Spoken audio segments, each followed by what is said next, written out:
Bismillah, alhamdulillah, wassalatu wassalam ala rasulillah. You find that throughout the book of Allah subhanahu wa ta'ala, Allah subhanahu wa ta'ala will ask in various places, Allah subhanahu wa ta'ala will ask, and how long did you live on this earth? And it's a very, very interesting question. And always the reply to it, and it's the same reply, is even more interesting than the question itself. Allah subhanahu wa ta'ala asks, and how long did you live on this earth? And mind you, the ummah of Rasulullah sallallahu alayhi wasallam is the ummah that had the shortest lifespan. All the generations that came before Rasulullah sallallahu alayhi wasallam, they had longer lifespans. In fact, there's one particular story, there's one particular narration when one of the prophets was walking through the cemetery.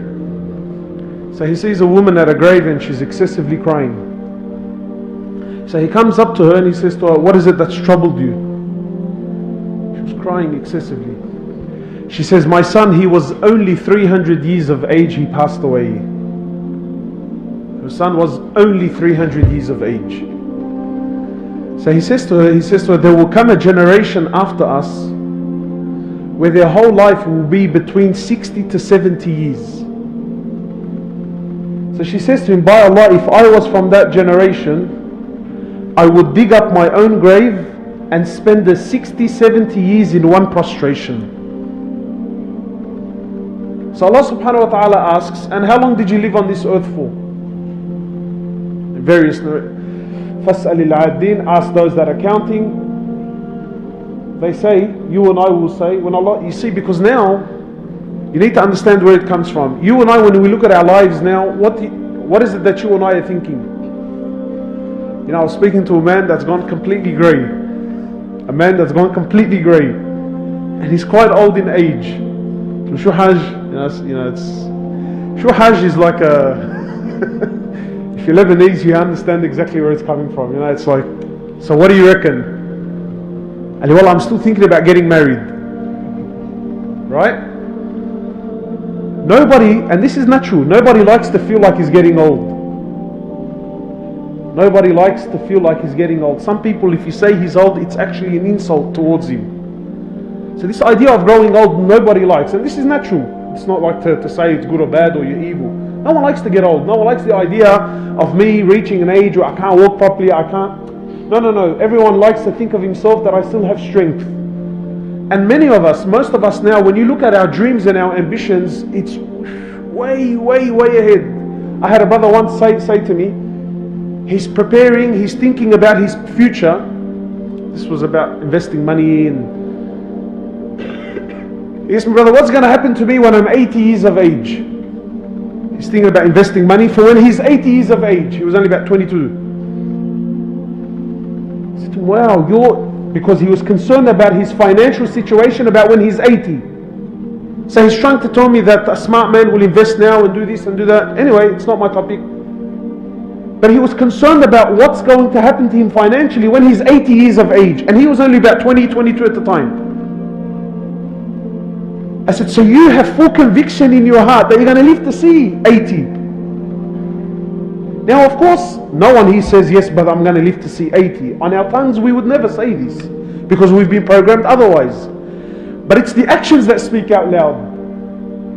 You know, like, the whole idea of getting finance, right? Buying a house on riba. Forget halal, haram, yes, no, forget all of this. The fact that you're signing a contract where you're agreeing to pay off for the next 35 years. So forget halal, haram.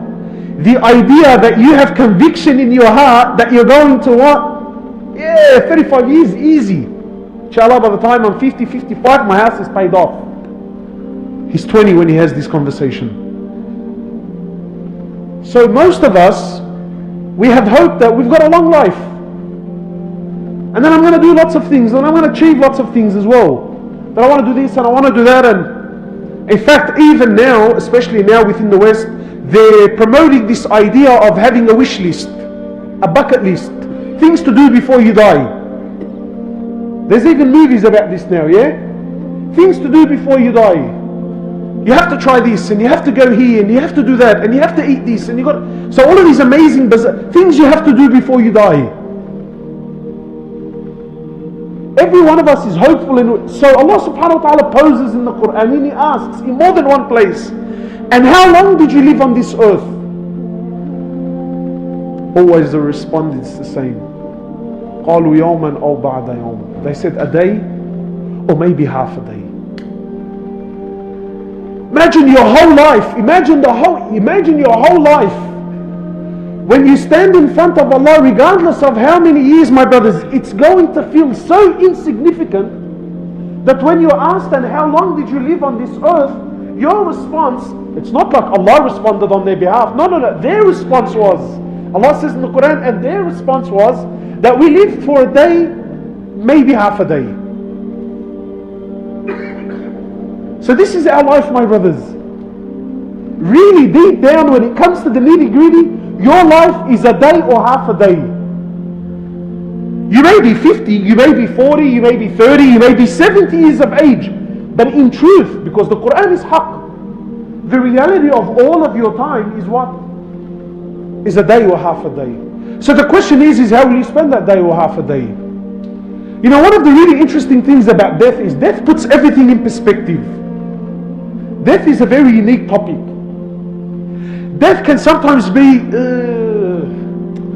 come on, timing, now's not the time. So death can be one of those ones, you know.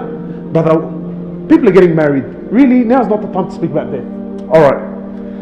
And death can be, so spot on. Someone's just died, feelings are really... But this topic, death, wallahi, why? Because it puts everything in perspective. Sometimes you'll have people on two extremes of the scale. And today my topic is not about right and wrong. Forget halal, haram, right and wrong. It's just about putting things in perspective. So I'll give you an idea. Yesterday the Shaykh gave an amazing speech. For those of you that were here, he spoke about the Quran. I'm sure he moved something in your heart. Sometimes you watch these kids, you know, for 2 years, 3 years, they're sitting there and they're nodding their head. And sometimes you can't help but feel in your heart that, wallahi haram, bro. Come on, man. Right? Sometimes you hear about someone that went to study deen, only deen, nothing else. He went to study for 10 years, and so there's a part of you that just thinks, And sometimes you hear about some weird case, you know, where you know, someone prayed his 5 prayers in the masjid for 10 years straight, and you think, this guy had nothing better to do in his life, bro. Didn't you have to work? Didn't you have to travel? Didn't you have to do this, that and the other? And sometimes you hear of course, the extreme opposite. People that left their houses, and just traveled for years on end. People that gave a company 40 years of their life, 40 years. So regardless of how you feel about this, when you think about death, it puts everything in perspective. Sometimes I've had conversations with people where they tell me, bro, wallahi, this is too much. Deen, relax, man. Lighten up a bit, cuz. Well, yes, that's right. Yani, in certain aspects, you're right. But even the most extreme of people, even the most distant of people, if you were to bring an individual and tell you, my brother, look, you definitely only have 3 days to live. Look what happens when death comes into any topic. Brother, you definitely only have 3 days to live. And see the mindset. You know, sometimes you have to give some sort of targheeb, yani some motivation to get people to read Quran and to do this, that and the other, right? But wallahi, if a non-Muslim doctor, let's say a non-Muslim doctor, you went in there, may Allah subhanahu wa ta'ala protect us and preserve us all and give us a long, good, healthy life, right? But let's say, for instance, you went to some doctor and he said to you, look, we've looked at all the x-rays, we've looked at all of your reports. My friend, you definitely have some sort of illness. You'll be gone within a week. Not a single one of us here needs any sort of motivation. Wallahi, if you had yaqeen in your heart that you're definitely only going to live for 1 more week, I ask you by Allah, would anyone here go to work? And again, it's not right or wrong. I'm not saying, would anyone here go to work? Would you go fishing? not haram. Is it haram to go to work? Wallahi, it's not haram. It's haram to go fishing? It's not haram. But look how when death comes in, look at what it does to the mindset. Death puts everything in perspective. And that's why the Prophet of Allah in the Sahih Hadith, he says, "Akfiru, increase, remember death much, remember it lots." Because what does it do? It always brings you back. You know, it's like you pull in the reins, you jump on the brakes. Death always puts everything in perspective. And this idea of, my brothers, well, what do you mean 50, 60 years, and when I stand in front of Allah it's only a day or half a day? Don't think of akhirah. In this dunya I can prove it to you. From last Ramadan, the last year, what can you remember of it? Grab a pen and paper, write down, what can you remember? How much, wallahi, how much can you jot down? A page? 2 pages? One complete year, how much can you write down? Think about the last 10 years of your life. Lahadat, wallahi, moments. Really, memory, moments. Key issues. And when you die and you stand in front of Allah, your whole life will go in front of you like a flash. And that's why, my brothers, when this question comes up in the Quran, that how long did you live? Ask yourself, if all I have is a day or half a day, how will I spend this day or half a day? Because really, if you break down how much we worship Allah, if you really break it down, it's not much. It's really not much. Now, unfortunately, I know this is a little bit difficult for some people to swallow, but just bear with me. Some of us give the toilet, the bathroom, more time in a day than what we give the Quran.